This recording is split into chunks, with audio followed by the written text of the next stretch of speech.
بسم اللہ الرحمن الرحیم۔ حضرت ابو سعید خضری رضی اللہ تعالی عنہ سے روایت ہے کہ رسول اللہ صلی اللہ علیہ وسلم نے ارشاد فرمایا، من قرأ القرآن ثم مات ولم يستظهره اتاه ملك يعلمه في قبره فيلقى الله وقد استحضره، یعنی جس نے بھی قرآن کریم پڑھنے کا آغاز کیا، قرآن شریف کی تعلیم حاصل کرنے کی شروعات کی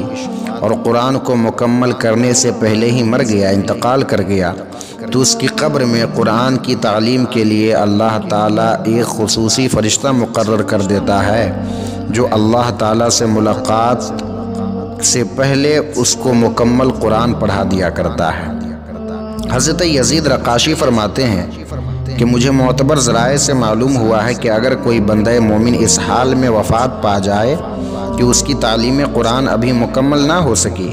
تو اللہ تعالیٰ اس کے پاس کچھ مخصوص فرشتے بھیجتا ہے جو اسے قرآن کے بقیہ حصہ حفظ کرا دیتے ہیں تاکہ وہ قبر سے قرآن مجید کا حافظ ہو کر اٹھے۔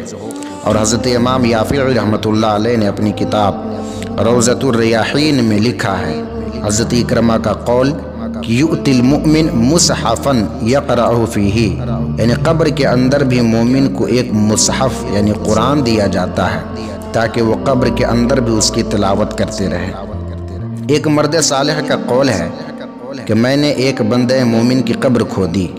اور اس کی لحد کو برابر کر رہا تھا کہ اس سے لگی ہوئی دوسری قبر کی ایک اینٹ اچانک گر پڑی۔ جب میں نے جھانک کر دیکھا تو اس میں چمکتا ہوا سفید لباس پہنے ہوئے ایک بزرگ نظر آئے جس کی گود میں سونے کا ایک قرآن تھا، اس کی کتابت بھی آب زرین سے ہوئی تھی اور وہ اس کی تلاوت میں مصروف تھے۔ انہوں نے میری طرف سر اٹھا کر دیکھا اور پوچھا، کیا قیامت قائم ہو گئی ہے؟ میں نے کہا نہیں۔ کہا، اللہ تجھے خیر و عافیت میں رکھے، اینٹ کو اسی جگہ پر رکھ دو۔ چنانچہ میں نے وہ اینٹ وہیں پہ رکھ دی۔ حضرت امام یافعی سے یہ بھی منقول ہے کہ کسی معتبر گورکن نے ہمیں یہ بتایا ہے کہ اس نے ایک مرتبہ ایک قبر کھودی تو اسے تخت پر بیٹھے اور ہاتھوں میں قرآن لے کر پڑھتے ہوئے ایک انسان کو دیکھنے کا اتفاق ہوا جس کے نیچے نہر رواں دواں تھی۔ یہ دیکھ کر اس پر غشی طاری ہو گئی۔